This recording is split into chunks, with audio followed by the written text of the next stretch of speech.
Hello दोस्तों, इस video में मैं आपको यह बताने की कोशिश की है कि स्रोत से आप क्या समझते हैं और 300 ईसी से 1200 ईसी तक के इतिहास को जानने के हमारे पास क्या क्या स्रोत उपलब्ध है। तो सबसे पहले हम यह बात करें कि स्रोत किसे कहते हैं। स्रोत का मतलब होता है कि वह माध्यम जिसके द्वारा हमें किसी के बारे में जानकारी प्राप्त होती है। अब हम बात करें कि इतिहास को जानने के हमारे पास क्या क्या स्रोत है। तो इतिहास के जानने के हमारे पास साहित्यिक स्रोत और पुरातात्विक स्रोत उपलब्ध है। साहित्यिक स्रोत में वो आते हैं जैसे धार्मिक ग्रंथ आते हैं, गैर धार्मिक ग्रंथ आते हैं और विदेशी साहित्य आते हैं।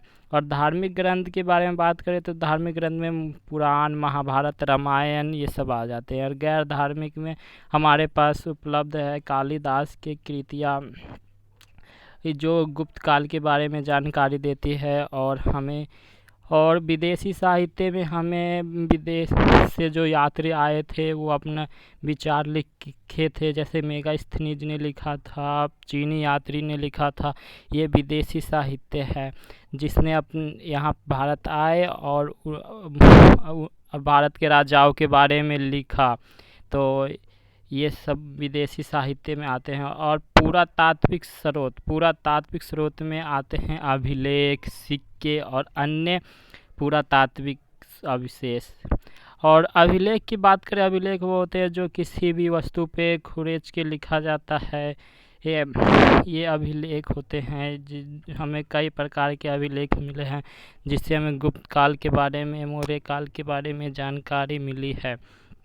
और सिक्के हमारे लिए बहुत महत्वपूर्ण है क्योंकि इसी के द्वारा हमें यह पता चला है कि यह सिक्का किस काल में और किस राजाओं द्वारा चलाया गया है।